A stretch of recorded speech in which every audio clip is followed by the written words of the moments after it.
Okay, let's get going. Okay, so thanks very much for being here today, everybody. We're talking today about the menopause and the impact of menopause. This really came about as part of a wider call to arms, I think, from my point of view, in terms of reading a report that has just been published this year from Deloitte, where they surveyed 5,000 women, and the results were kind of a bit staggering and kind of a bit concerning. And I just started thinking around, you know, why have women been impacted worse than men during the pandemic? So I just want to share with you a couple of key points around that survey. But really, you know, people talked about the pandemic being a real leveler and that, you know, us all being equal, key workers became more important than bankers and so on. But what is becoming clear is that women have been impacted worse than men during the pandemic. So as we start to build back, if we're not very careful, we may end up with a society and workplaces that have even more gaps than pre-pandemic. So if organisations kind of don't take hold of this and take notice, it could have a major impact on their ability to retain and attract talent, but specifically around female talent and so on. So definitely women were affected by more job losses, and that could be down to the sector, which obviously hospitality, aviation and retail were all populated by large numbers of women. It could be that women occupy a lot more part-time roles, and there was an article this week or back end of last week saying that part-time workers are facing more danger of being left behind as people are not recruiting back into those roles. And of course, women are still disproportionately the major caregiver in families, and one estimate is that 70% of women are still the key caregiver in families.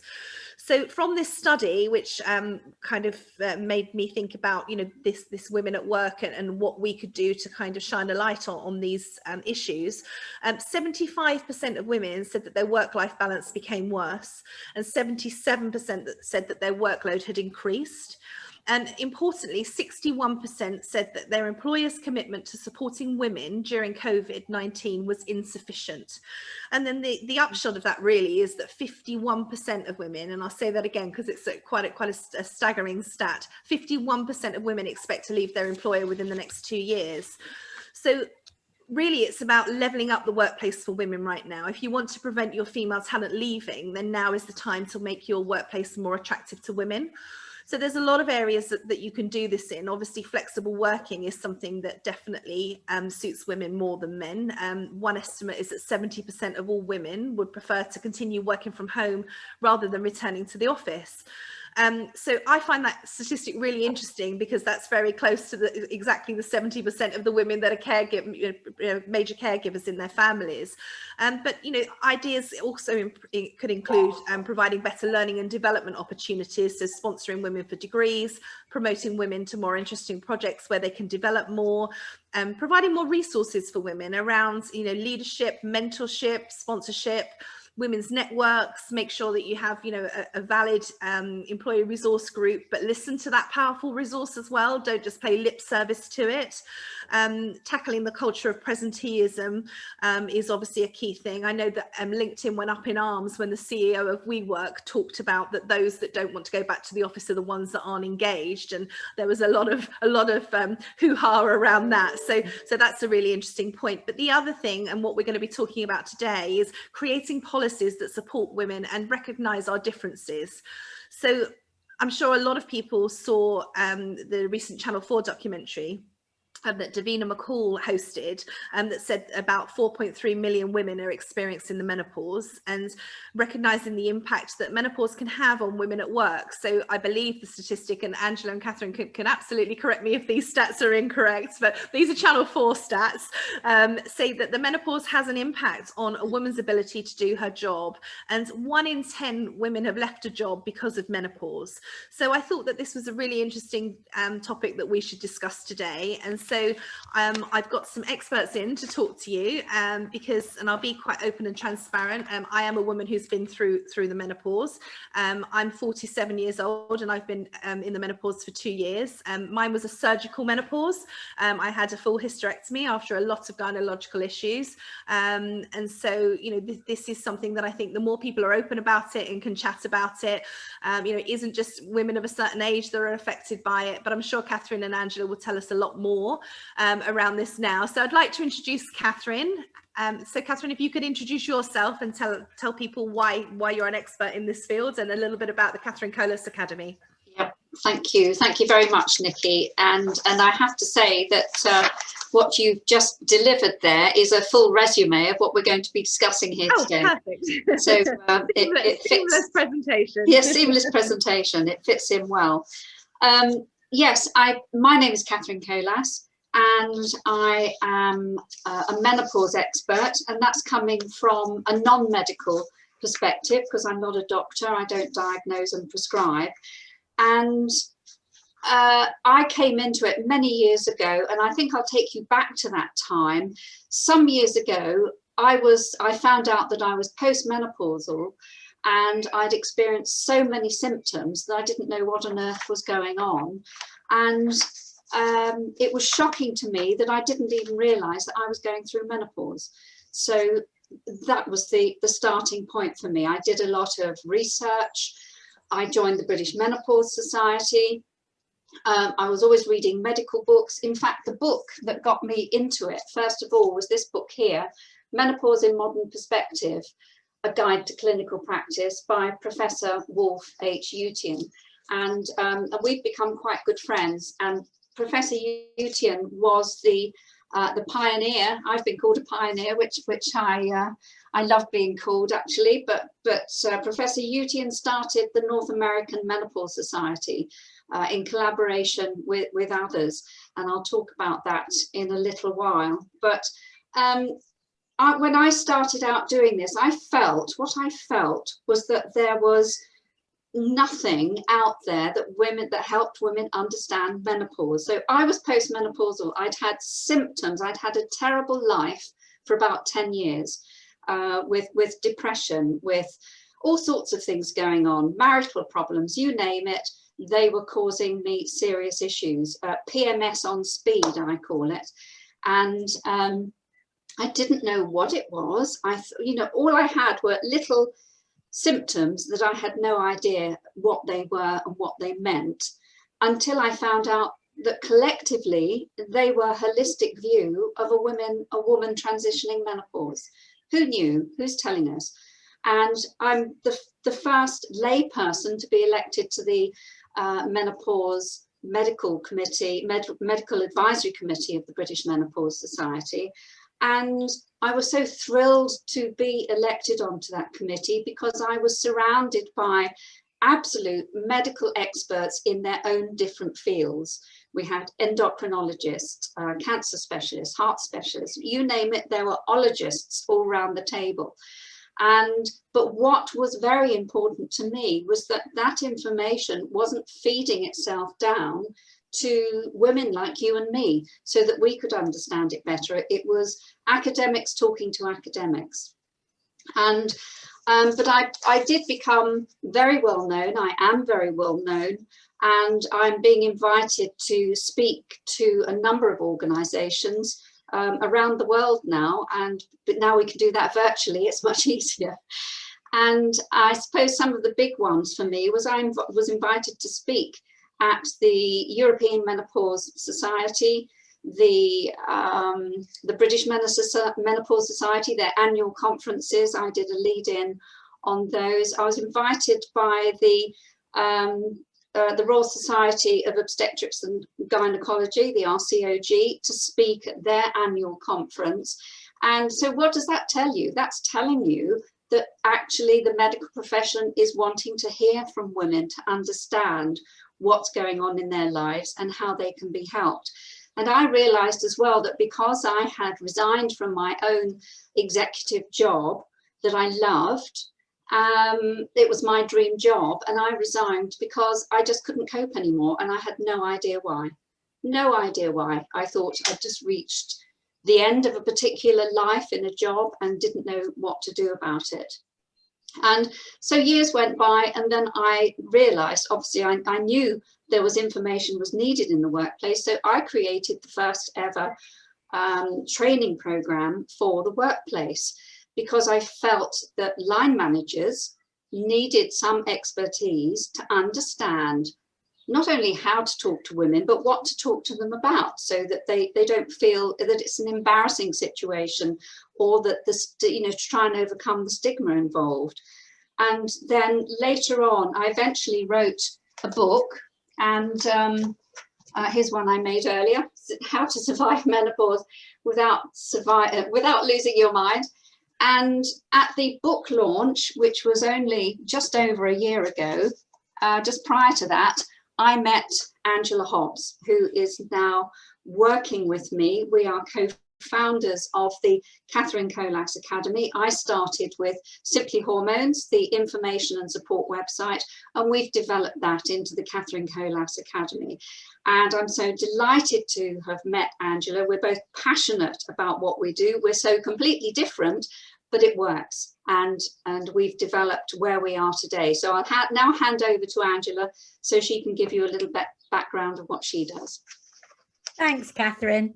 So yes, I can't believe really that it's such a short period of time that I met Catherine, but there has been something, I think, over the last 15 months where there's been that opportunity just to work and do very little else. So we really have spent a lot of time. I'm grateful we were able to be healthy and well enough to work, and I would never take that for granted.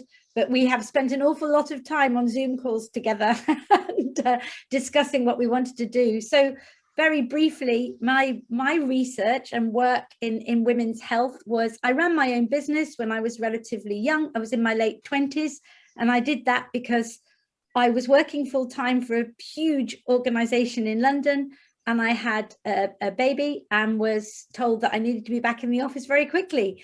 And given the age I am now, maternity leave and maternity rights and the whole structure around it wasn't anything like it is today. So the easiest option was me to say, okay, I'll go and work for myself. And I spent quite a lot of time doing that. And there was a point where, and I don't know whether anyone listening has ever had that feeling, I felt like I loved my work. I knew what I was doing, and I knew from my clients, they gave me good feedback and they said I was doing a good job.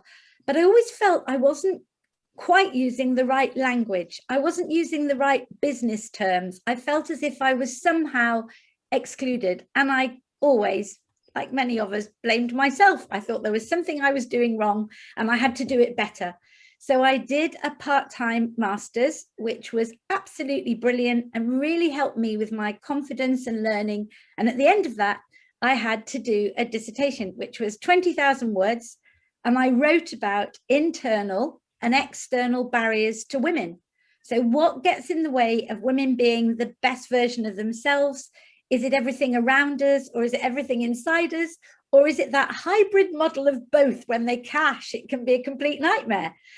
But, and I'm going to hands up and confess this to all of you, I didn't talk about menopause, because at that stage when I did that, I wasn't experiencing menopause. I didn't really know what it was. And I'm embarrassed to say it, but honesty helps. And I talked about many, many other things to do with barriers in the workplace and to talk about other areas of women's health. But menopause was just something I didn't know about. So I sometimes have to pinch myself and think how remarkable. I spent all that time writing that and missed the issue that's really driving my passion and commitment today when I work with Catherine and many, many other people. And alongside my work with Catherine, my main purpose is to work with tech startups. I work with a lot of female entrepreneurs, helping them to get their businesses off the ground, of all ages, from everywhere and from every different industry.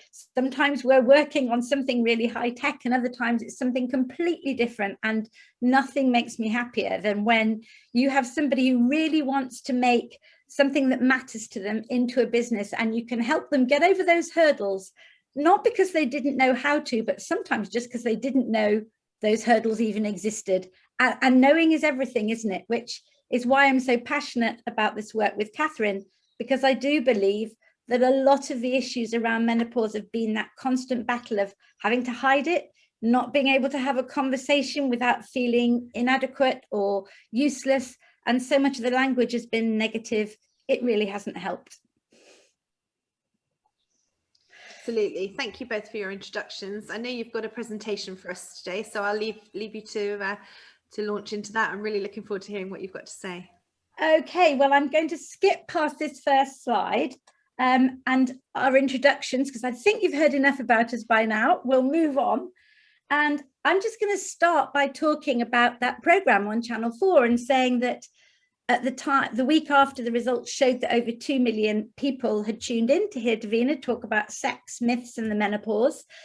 And one of the things that struck me the most was in the very, very beginning, she talked about when she knew that the menopause was on the horizon, she thought that she could fix it all by upping her exercise and drinking more herbal tea. But she then discovered that actually that doesn't quite cut it and there are more things you need to do. But she also said that she lied to her friends about taking HRT. And Catherine is going to talk about HRT in a little while. But that was also something that really surprised me, because if someone as famous and well-known and seemingly confident about herself can't talk about HRT and can't talk about menopause, then it's not surprising that it can be a challenge for all of us. And I think one of the things I wanted to really emphasize today, that I am so glad that Davina made that program. I'm thrilled that it was everywhere the next day and for several days afterwards, but she wasn't the first. And if we look back, both the BBC, ITV had really key prominent figures, including Mariella Foster and Kirsty Walk, the newsreader, in 2018, 2017, in 2016, Julie Etchingham, the ITV presenter of News at 10, she hosted a program called The Truth About Menopause. So these conversations have been taking place, and they've been hosted by very public figures with really good platforms. But why has it taken so long for anything to happen? And I'm going to say now that I truly believe that we have passed that tipping point. I don't think there's any going back. I think enough has been said to make it part of something we have to address and we need to do something about.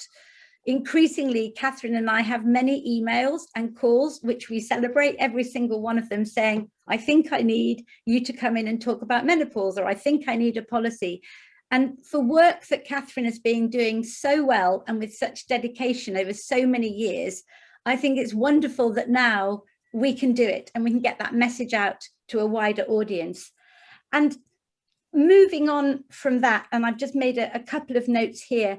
There's a wonderful doctor called Jennifer Gunter who has recently written a book, and she had a fantastic quote where she talked about menopause that actually did make me laugh, where she said, menopause is like being sent on a canoe trip with no guidebook and only a vague idea of where you're headed, although the expectation is that it will be awful. There'll be no advice on how to get to where you're meant to end up, or how to manage any of the obstacles, if they exist, because nobody really even knows. And I thought, if we can start sharing how we feel and saying, do you know, this is really ridiculous. Why is it all such a mystery? It's got to help. And I think increasingly as well, that given the terrible, devastating events of the last 15 months and everything we've all been through, there is an increased awareness and openness to thinking about workplaces and teams and those really important people in those workplaces, and what can we do to make the workplace better so that we don't lose people and that people can really enjoy their work and not be uncomfortable about some of the things they might be experiencing. And one of my big positives is I often say to women, you know, when they talk to me about menopause and they say, I can't, I'm a senior executive in a large organization. How can I possibly put my hand up in a, perhaps, no criticism intended, it's just how it is, but perhaps in a male dominated environment, I really have got brain fog today. I'm not feeling brilliant. I've fought all my life to have this role. Why should I be in that position where I have to start then saying, I might not be at my best today? And I'm going to turn that on its head and say, actually, I welcome the day when more women can say, hey, look at me. I am managing work, deadlines, projects, families, my aging parents, my younger children, projects, and I'm dealing with the menopause. You know, I've got this, I'm dealing with it, but a little bit of awareness and help would be great.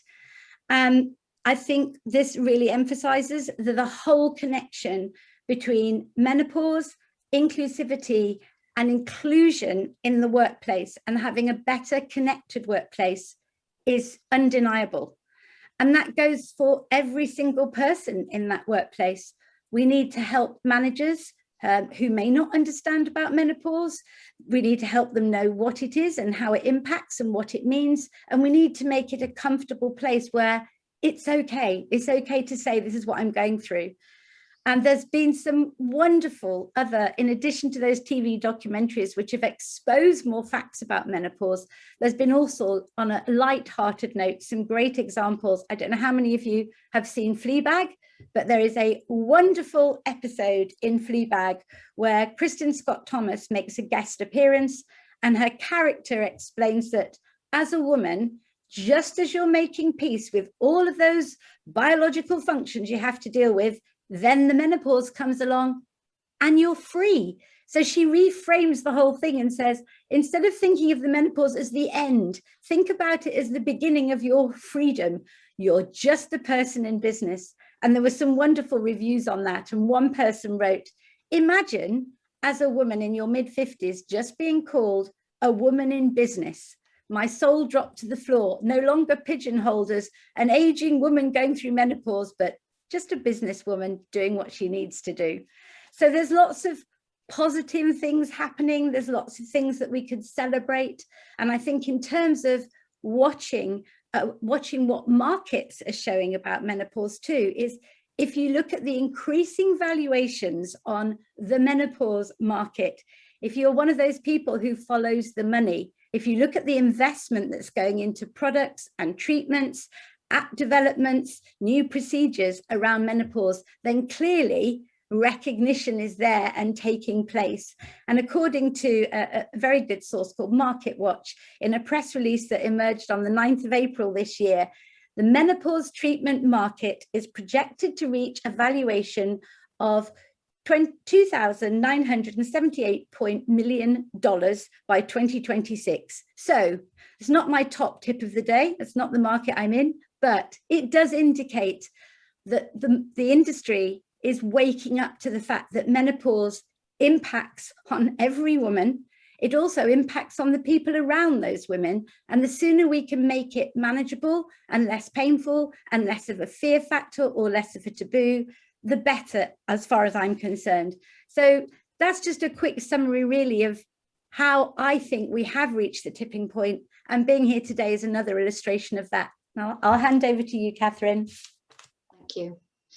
Thank you, Angela. We're going to, I've got quite a few subjects here, but going to do some truncated versions. And let's start with the menopause myths. I've got a list as long as my arm of some of the menopause myths that we've had given to us over the years. And I'll just read 2 or 3 of those out to you. Menopause only happens to certain women. And I'll go through these with some explanations afterwards, but I'll just read you these first. Menopause lasts 2 or 3 years. Menopause only happens over the age of 50. Is feeling invisible a thing?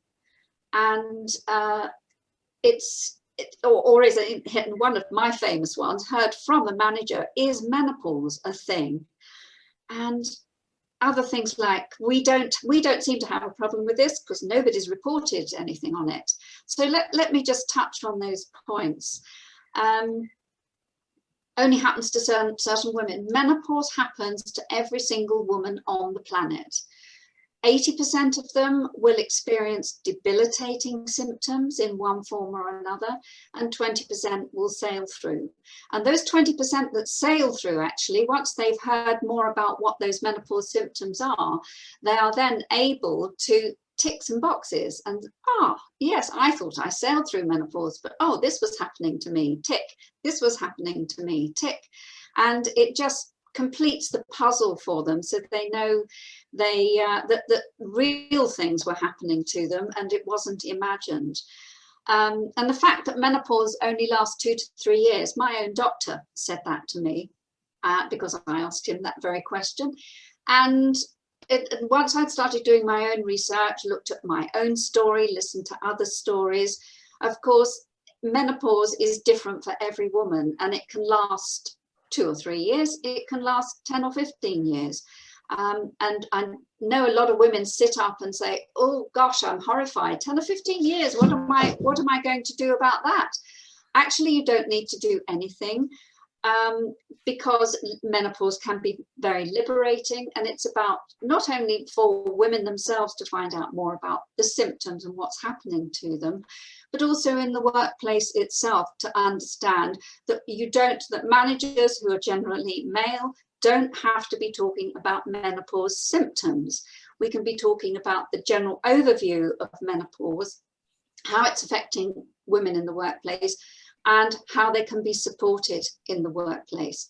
And so it really takes the sting out of it, if you like, the embarrassment, to reduce the stigma that still surrounds menopause. You know, I'm in my own little menopause bubble, and Angela's in my menopause bubble, and lots of people are in my menopause bubble. And it's not until we look outside of that and we carry out our training, or we do presentations, and we keep hearing the same questions over and over and over again. When does it start? When does it finish? How bad is it going to affect me? What happens? What happens at work? How can I talk to my manager? Managers are saying, how can I start the conversation? And these are all valid questions. And with the launch of the Catherine Colas Academy, which we designed, it has been in my head for a number of years, and then Angela came along and helped me put it together as a better design. And so we've been talking about that since the very beginning of the lockdown. So 15 months of a lot of conversations. And we've got executive menopause coaches in training. And through them, we've been able to run pilot studies with new clients and with our menopause coaches.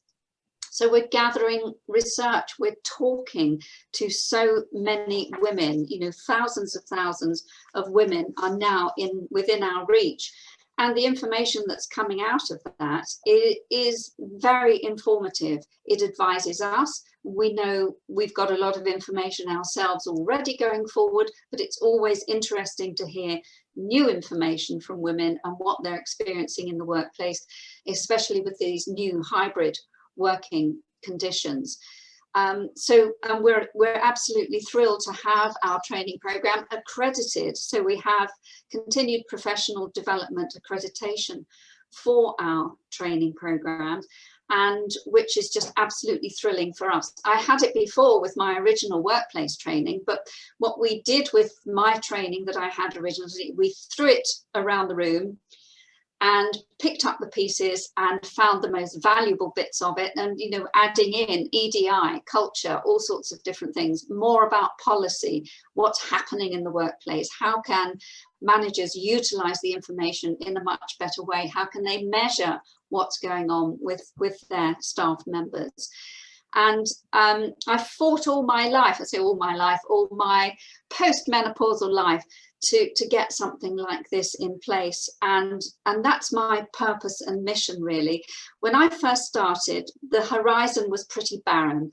I was pretty much talking to myself, but little by little people heard about me. I'm very well known in police circles. I was asked to speak at the British Association of Women Police Officers when it was held in Cardiff, standing room only. It was amazing, and the police have done a lot of work to acknowledge menopause and try and get policies in place. Like everyone else, it's a bit patchy, but they're trying and they're working towards it. And the fire service as well. And the blue light industries have particular needs and concerns that need to be addressed, as they're not only generally speaking for women working for them, but particularly as they go through menopause. And we're able to help those as well. So this has been my purpose and my mission. I'm so pleased that I've been talking about this for such a long time and training in the workplace. And I've been talking to thousands and thousands of women and men. And, you know, I must just mention, men are always saying to me, they often come to me on the telephone because they're in a situation at home with their own wife and their or partner, and they're trying to support them. Once they understand a little more about menopause, and they don't need a biology lesson, they just say, Catherine, everybody needs to understand more about menopause. It's not just women that need to know this stuff. We all do, because it's happening to women. Because we've never worked for such a long time before, we've usually retired before now, and so it hasn't happened. So the increase in age of the pension policies, everything is now colluding towards needing to understand menopause in a better way and give people the right tools and understanding so that they can help their colleagues, staff, and everybody in the workplace. So my mission is being fulfilled, and I'm so thrilled about that. And on that note, I'll pass back to Angela, who's going to give you some more data. Thank you.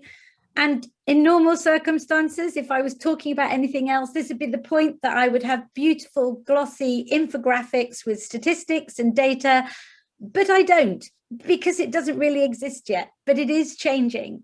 And just last week, the Foresight Society, they launched a campaign, and it's called The Impact of the Menopause on the Progression of Women into Senior Leadership Roles. Now they've partnered, which is really, really exciting. The Foresight Society have partnered with Standard Chartered Bank and the Financial Services Skills Commission, and they're going to do a very comprehensive research project to explore how the menopause transition affects the progression of women into senior roles in the financial services industry. Now, although at the moment and initially that's looking at one industry, I think the results will be very telling, and it will generate other industry sectors and organizations to look at this themselves too. And what they want to know is how can they review what the current practice is and then look at what good practice would be, and where are the gaps? How do you support women through this transition? And how do you support anyone else who isn't perhaps directly experiencing it themselves, but is managing a team? What do they need to know? How can they help? What do they need to be aware of?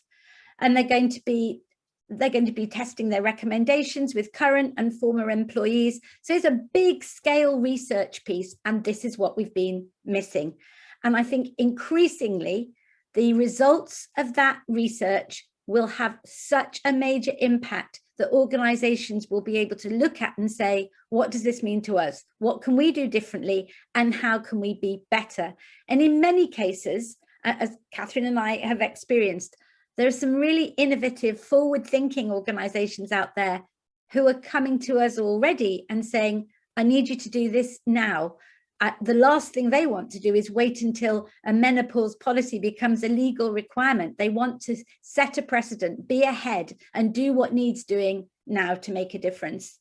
The results of that survey, the only information I have, I'm afraid, is to say that it will be announced in the autumn 2021, but I'll certainly keep a lookout for it and let Nikki know so she can share it with you.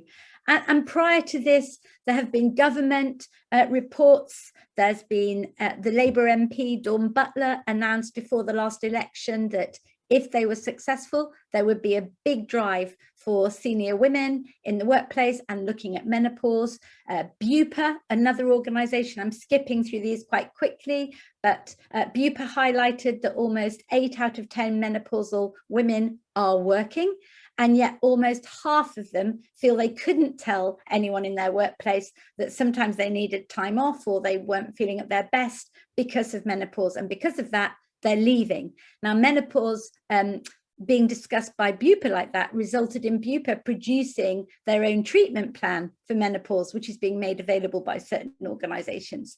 Catherine has talked about CIPD. They surveyed over 1,500 women in 2019. And again, 45% said the number one reason for not disclosing menopause in the workplace was embarrassment and feeling that they would be judged harshly on their performance. And increasingly, most women in that survey, 1,500 women, said that when they needed support and when they needed to talk about it, they turned to colleagues in the workplace, not their managers and not people in more senior roles. So there's that question. over the last 15 months, when many people have been working from home or furloughed and not had that day-to-day contact, what's happened? And I have had some people saying to me, well, surely once women are working from home, it's all easy. No, not necessarily, because there are other issues and other symptoms that can just gently be released slightly when you can turn to someone else and say, has this ever happened to you? And those moments for those type of conversations just haven't been available to us. So it doesn't mean that just because someone's working at home, it's going to help them manage anxiety or sleeplessness or any of the other symptoms that Catherine's going to refer to shortly.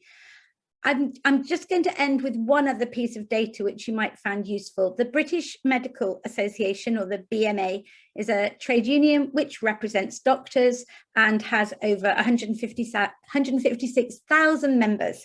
They surveyed all of their members to understand what was the challenges of going through menopause when you're a doctor. And the results there were just shocking. So 90% said that the symptoms impacted on their working lives, with 38% saying the impacts were significant and they couldn't talk about them.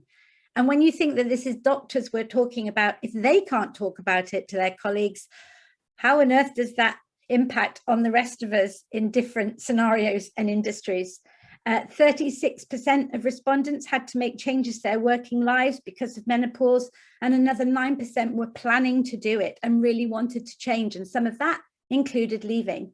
And 38% said they'd been prevented from making changes when they had asked, simply because of demands of work, shortage of people working in that environment, so that offer wasn't available to them. So what did they do? They left their roles. So this was a really, really important research by the BMA, and research that they're using in medical practices to see what can be done to improve. And elsewhere, and this one I found really shocking. This is an article in the Harvard Business Review by a writer called Geneva Patterson, who said, as a senior female leader in a large organization, when my symptoms began, I was convinced that at age 48, I had early onset Alzheimer's disease. I was too afraid to discuss my difficulties with anyone at work. I made excuses for my forgetfulness and backed off from a career-enhancing role because I didn't think I could do it.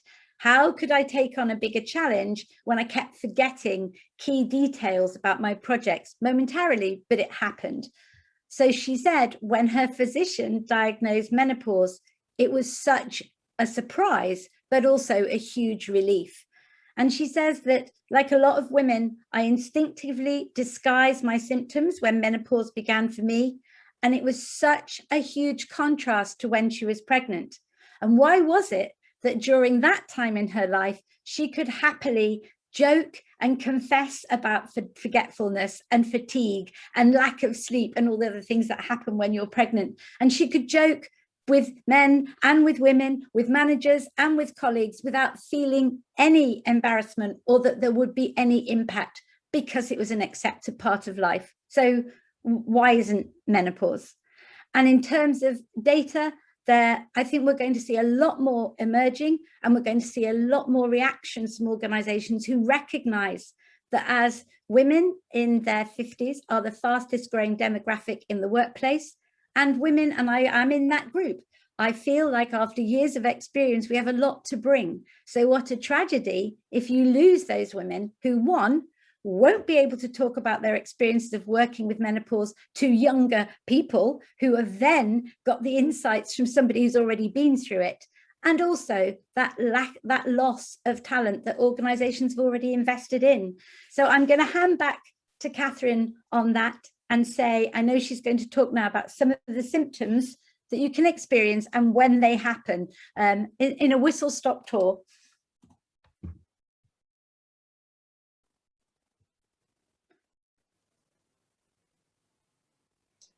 Thank you, Angela. It's a good job the screen reminded me I was on mute. As you can see here, there's a lot of information up on the screen on those bullet points. And I think it all goes back to that programme from Davina McCall. She had some great stats on that programme. Angela has shown us some great stats today. And to me, when I've looked at the history of women, I've gone back to biblical times, and yes, we knew about menopause was about fertility and aging. But you fast forward to the 19th century and there's still not a lot going on. In fact, there's some pretty derogatory terminology being thrown around. And it wasn't really until one particular one, I've got a potted history here, 1868, there were allegations that women themselves were to blame for the debilitating symptoms of menopause through the excesses of society. It could only have been one level of society that they were looking at the time, but you know what? You have to ask yourself. And it wasn't until 1929 we see a chap called Butenandt. He received the Nobel Prize for Chemistry, having analysed more hormones and given a new name to one of those hormones, estrone. We still use that name today. It's part of the estrogen family. The three sex hormones, estrogen, progesterone, and testosterone, make up the functioning of a woman's body for 40 odd years. And then it all seems to crash out when they transition menopause, up and down like a fiddler's elbow. And also looking at the societies, the society that I belong to, the British Menopause Society, the RCOG, they considered their youngsters in the overall view of the medical profession. The RCOG was founded in 1929. The British Menopause Society and the North American Menopause Society, founded in 1989.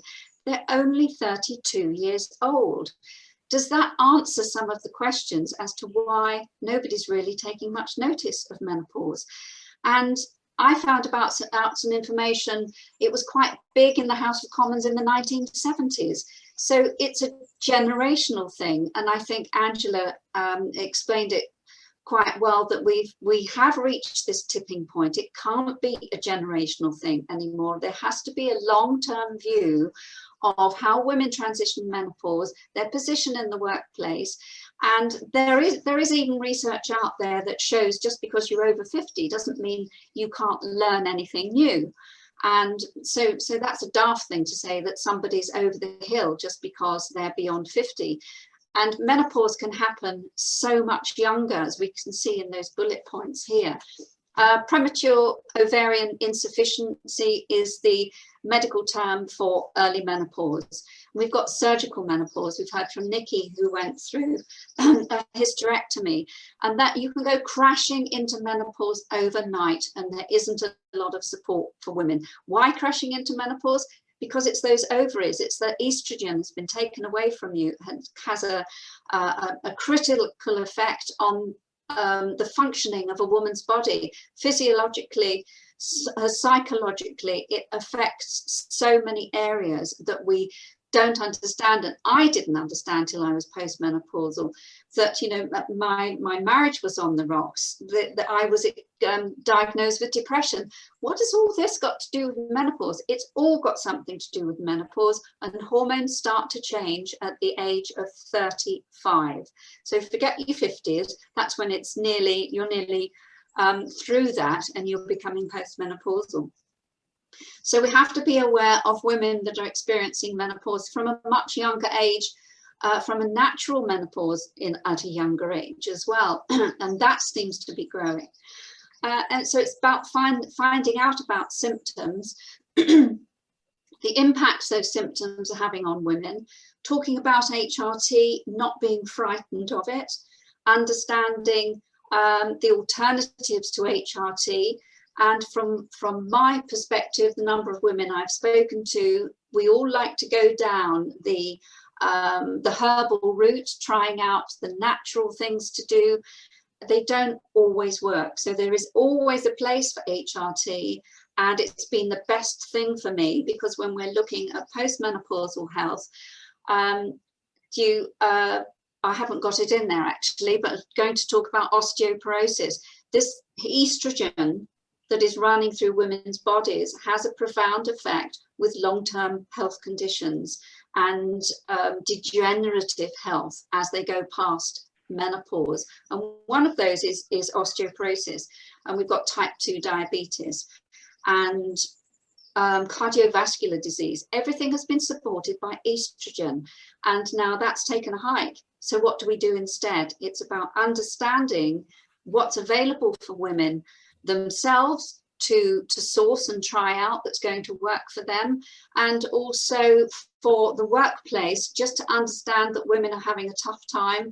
I thought I was having dementia, but it's not, it's your hormones.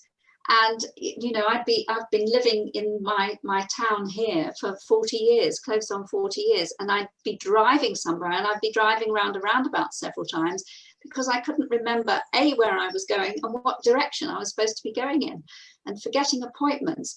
And this is a tragedy to a woman to find herself in this situation, because she doesn't. I've always been able to do this, balancing the plates in the air, multitasking. And doing everything at once, until you find out there's a settling down point when you're understanding what's going on biologically in a woman's body for her own well-being, but also for the workplace, understanding that something like pregnancy, but the other end of the spectrum, is going on with women, and they need to know that you understand. They need to know that there's an acknowledgement in the workplace that it's being recognised. And as I said, we don't want this to keep being a generational thing. And I think we have reached that tipping point, because even in our own business with the Catherine Colas Academy, we're talking to organisations now in financial services, all sorts of industries, and saying, and they're saying, yes, we need to look at this in a long-term view. We need it to be part of the health and well-being long-term policy, just as everything else is part of that health and well-being strategy. So we do need to know more about it. And long-term health going into post-menopause, and even for long-term health with male employees, it's about understanding what's happening to them. And they say that working helps longevity, helps us to live longer, and having the right nutrition and exercise all help in our everyday functioning and keeping us healthy. And you know, we all fall off the lorry and do all sorts of daft things over the years, but there comes a time in your life when you need to just take stock of what's going on and say, well, I'm having such a horrendous time. What am I going to do about it? Okay, I need to take some steps in this direction, this direction, this direction. Small steps, big improvements. And that helps both in the workplace and on a personal level. And what we provide is the non-medical intervention, which, because I'm obviously not a doctor, this was something that was always important to me. I could see that it was relevant because I had resigned from my own job. You know, the stats are high that women are resigning or considering resigning because they don't have anybody to talk to about menopause. So I've said enough about all that. I could wax lyrical all day, but let's go into the Q&A. Thank you so much to both of you. It's just been so informative, and thank you so much for sharing all of that data. One thing that I found kind of depressingly interesting was that not once did the captioning, and these are captions that are created by Rev and Zoom, not once did it get the word menopause correct on the captioning, which just shows how few people are actually talking about the menopause. So that's obviously quite telling in itself. I'd like to talk about some practicalities around what organisations can do. So one of the things that you said was that the menopause is different for everybody and shows up for people differently in different ways. So if you're in charge of a well-being policy or a human resources policy, how do you create a policy that supports everybody? Angela, I think you best to take that one. I think this one is quite clear in that it's a policy that should always be, one, aligned to existing organisational policies. So if you're working with an organisation that has a wellbeing policy, a wellness policy, a maternity, paternity policy, look at what's in there, look at the language the company are using, and make sure you make this fit and make it work.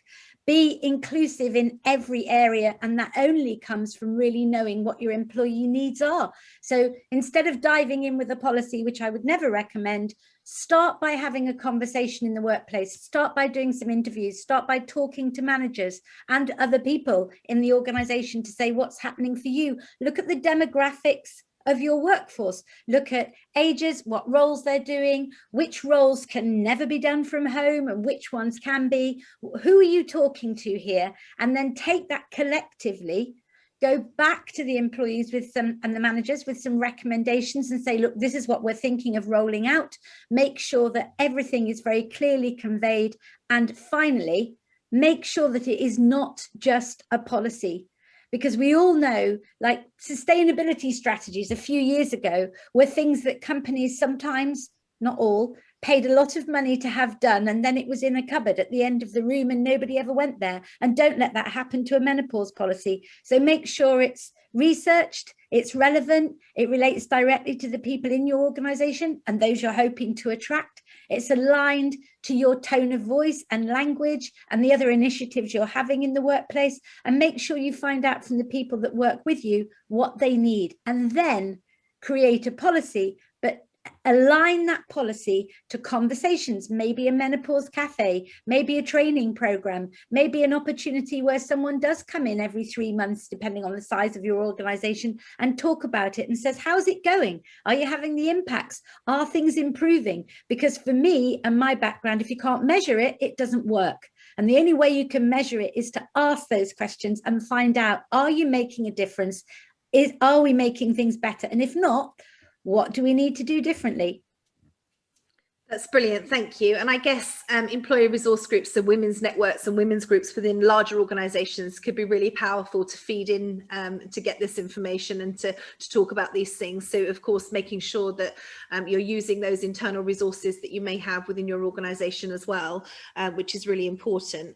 And Catherine, you spoke about menopause ambassadors, and I'd like to just know a little bit more about that. And we're all familiar with mental health first aiders in an organisation. And Beth made the points, which I think is very pertinent, that now there's a better understanding between menopause and mental health and the effect that it can have on women and depression and anxiety and that kind of thing. So what is the ideal setup in terms of menopause ambassadors? Is it one on each floor? Is it one in an organisation? Should the people that are currently mental health first aiders within your organisation be retrained or additionally trained in menopause training? You know, what is the ideal? Any and all of that, really. Okay. Answer my own question. Yes, it depends on the size of the organisation, depends what you want to do. Yes, health champions, all those things you've mentioned. But it's not just about having a health champion that may be a female who understands what's going on and wants to be that go-to person and flags up different kinds of information. It's also got to be about a network for managers where they can have conversations together, where they can meet up and talk about what's happening in their teams and different things that are going on. That disciplinary situations may be cropping up. How do you deal with those? How do you nip those in the bud? It's about understanding. It's not an avoidance strategy.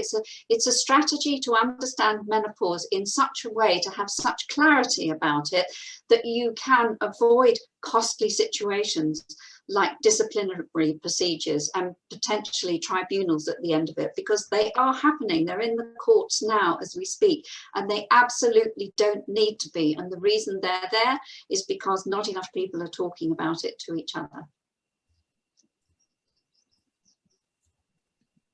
You're on mute. Sorry, I'm on mute. Could you just elaborate on that point when you say that things are in the courts at the moment and disciplinaries and so on? So are these people bringing actions because they've been unfairly dismissed due to menopausal symptoms not being understood within an organisation? Because I think that's really key for people to understand. Yes, precisely that. You can Google it, just put menopause and tribunals, and a whole raft of information will come up. But we've had situations where women have been asked to sign non-disclosure agreements. They know they've been going through menopause, they've had letters from their doctor, but the manager, their line manager and senior above them either don't want to know or are not understanding it enough. And so that woman has said, well, I'm leaving then, but I've been here for 20 years. So if you think I'm just going out the door with a month's notice, you're very much mistaken. And so they've had to sign a non-disclosure agreement. And I have a memory of one particular woman, and I said, you have absolute grounds there for unfair dismissal. And she said, yes, I know that. I've spoken to a solicitor about it, but I'm just completely exhausted. I'm all out. I'm all done. I'm going to do something else. And these are valuable women in the workplace. They have life experience. They have professional experience. And they continue to want to learn and to grow. And so we've just got to have that more inclusive workplace, which we do seem to be leading to now, and including menopause in the mix to get it so that it's no longer stigma and wants to be swept under the carpet. You shouldn't be frightened to talk about menopause. It's a phase in life. Let's deal with it. Absolutely, and hopefully more people will understand the impacts on mental health and incorporate menopause policies as part of their mental health strategy, well-being strategy, and so on. So hopefully the work that you're doing is definitely reaching. I know that you've been speaking to lots of organizations, so definitely that people's ears are open and wanting to learn more and hear more. So I wish you every success with that. We've come to the end of our hour now, but thank you so much for your time. It's been really informative and enlightening, and I really appreciate all the work that you're doing, and I know that lots of other women will be very grateful and thankful for the work that you and Angela are doing as well. So thank you so much for your time. And before you go though, can you just again show your book, because I think it's really quite a good read for anybody that is a manager, whether male or female. So How to Survive Menopause, that's brilliant. Yes, without losing your mind is the key. Without losing my mind, yeah. The idea is this is the Venus circle, and she's falling apart, but then she's reborn. So that's the idea behind the. Thank you. Thank you so much, everyone, for joining us today. Take care. Bye. See you later.